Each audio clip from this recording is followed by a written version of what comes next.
Okay, good afternoon, everybody. My name is pronounced Siobhan Cerisi. I am here representing Long Island Skywatch.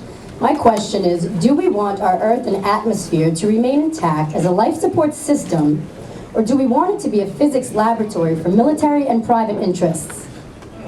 Complete with global dimming due to sunlight reduction, soil pH changes, increasing water and air pollution, reduced vitamin D production, human health decline. Siobhan, I gotta interrupt you. Yes. The signs have to disappear. Okay. Okay. Those are. This is not cutting into my time right now, is it?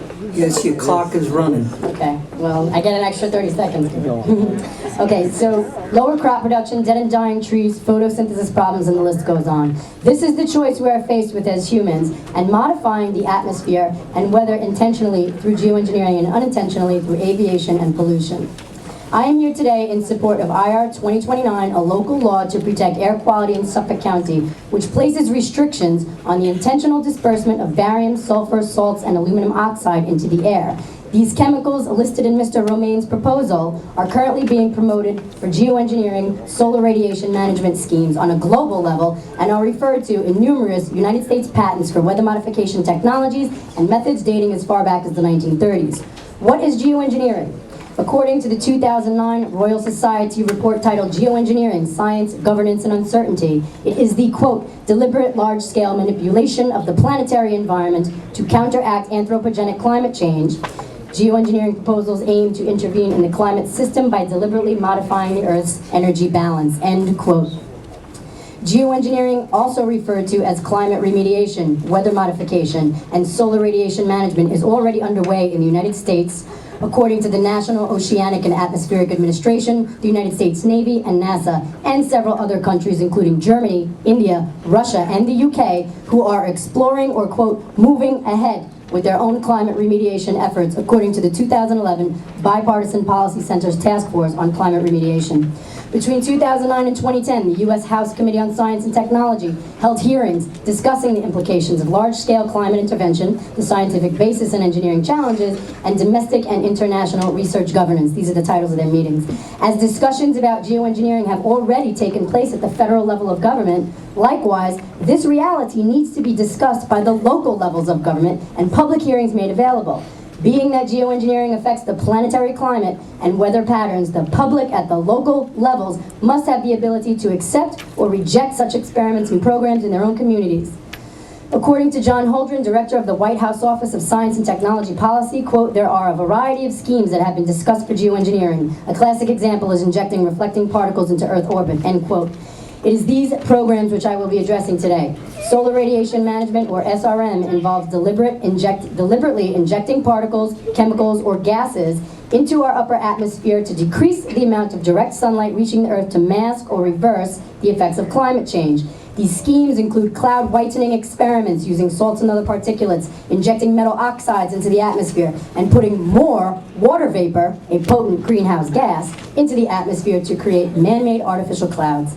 SRM models include stratospheric sulfate injections and the spraying of 10 to 20 million tons of aluminum oxide and other aerosols into our atmosphere for the stated goal of cooling the planet, as documented at the American Association for the Advancement of Science Conference in 2010.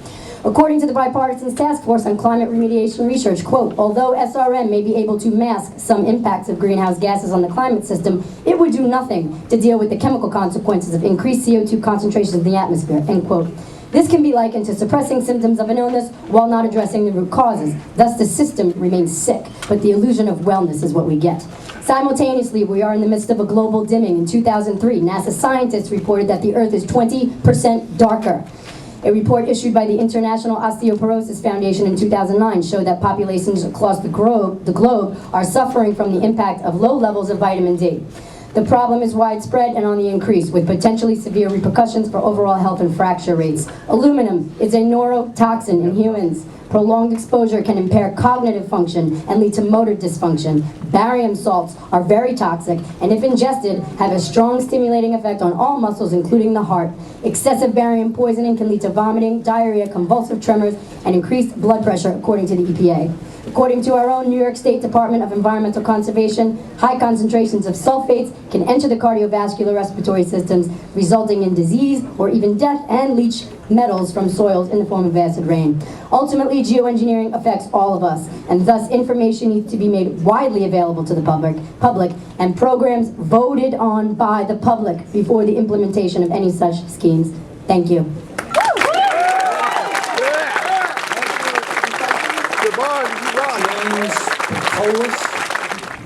Our blue skies are no longer the deep blue of our youth. It is usually crossed with trails that go in directions that are against FAA standard flight plans.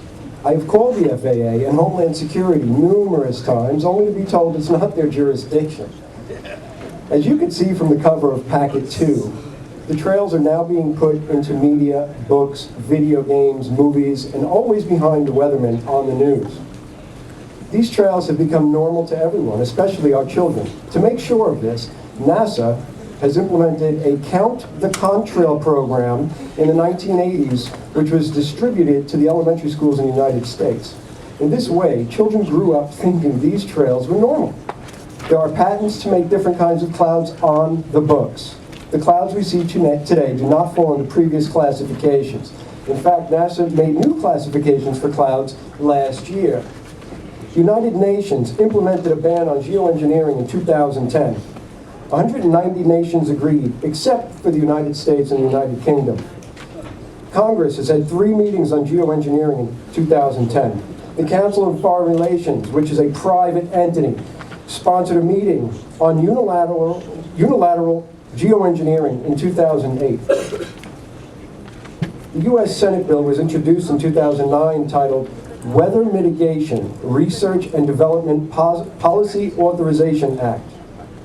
A weather mitigation bill has been introduced every year since 2005. In 2009, the United Kingdom Royal Society put forth a study titled Geoengineering the Climate, Science, Governance, and Uncertainty. The Parliamentary Office of Science and Technology had a meeting on geoengineering research in 2009.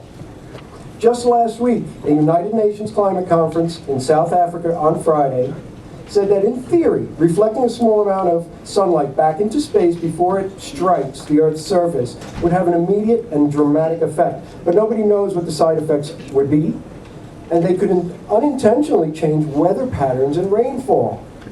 There continue to be many meetings sponsored by corporations that stand to gain from geoengineering. There was the Asilomar Conference in 2009 about strategies, monies, and governance of climate intervention. The meeting consisted of only corporations. There are currently 69 weather modification programs in the United States with no oversight. A weather form can be submitted to NOAA by localities. Texas has a weather modification law, number 301, on the books. The requirement to obtain a license to implement weather modification is pay the license fee and demonstrate to the satisfaction of the department competence in the field of meteorology to engage in weather modification and control activities. Many countries around the world have weather modification programs. There is no control or oversight anywhere. In September of this year, the United Kingdom was going to simulate an artificial volcano by releasing sulfur into the atmosphere through a balloon-type contraption. This is just one experiment that was made public. It was halted due to public reaction. What about the other experiments that the public is unaware of? Weather modification corporations are now a multi-billion-dollar business. They're on the web. One such company is called Weather Modification Incorporated, and its motto is, "Some people see clouds, we see potential." Another company would be JustClouds.com. Weather derivatives have turned weather into a tradable commodity since 1997. It is an $8 billion a year business. Monsanto has created aluminum-resistant crops. Unless our plant, why would they have a need for aluminum-resistant crops unless our plants can't grow due to the increase of aluminum in our soil? There are calls once again to globally ban geoengineering at the United Nations Conference in June 2012. This is not enough. Over the last few years, we've seen record rain and snowfalls, droughts, heat waves, tornadoes, and hurricanes just on Long Island alone. All of these weather anomalies mimic the consequences of the geoengineering schemes that are being proposed by governments and corporations. The true question is, who stands to profit by blaming these weather anomalies on global warming? Certainly it is not Long Island. The true cause of climate change is being engineered right above our heads. Thank you for your time.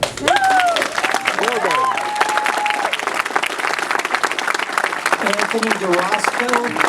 Anthony DeRosco. On deck is Theo Faloris. Hi, I'm a resident of Huntington. I've been living in Suffolk County since 2002. And as far as the spraying, I wasn't aware of the spraying until someone pointed it out to me about 5 years ago. They said, look in the sky, and since they pointed out the trails, I see them every day. And my concern is they're spraying them up at about 30,000 feet. Whoever is spraying them they're not responsible, and they're not accountable for where they're falling, and the consequences to us are, there are basically 4 different consequences. One is economic consequences. Decreased sunlight means less healthy crops, trees are dying, vegetation is not as healthy, and there's less production for crops. That's one of the economic consequences. The second economic consequence is decreased energy for solar panels. And the next consequence is health. Levels of vitamin D are decreasing. Vitamin D is essential for your health. And unknown consequences, which the 3 people that were very knowledgeable just spoke about. Aluminum, barium, and heavy metal salts. No one's filed an environmental impact statement, so how do we know what the impact is on our health? The third issue is global warming. Which actually is controversial because we're not sure it even exists. Because we have these aluminum particles that are being sprayed in the air, they deflect the sun. So what happens is the sun is not, the right amount of sun is not hitting the earth, and then the heat is getting trapped. So it's actually global warming is actually a man-made concept. We really need to pass this legislation. Everyone should take a look up in the sky and educate themselves. There's a lot of research being done on this. And they should file an environmental impact statement and prove that they're safe before they continue to spray. Your children, everyone here, if you have children, if you have pets, if you have your own health yourself, you're responsible for safeguarding your health. And it's not being safeguarded. There's no environmental impact statement. There's no one keeping track of the impact on your health from the spraying, and it's being done every single day. And the last issue is it a constitutional issue?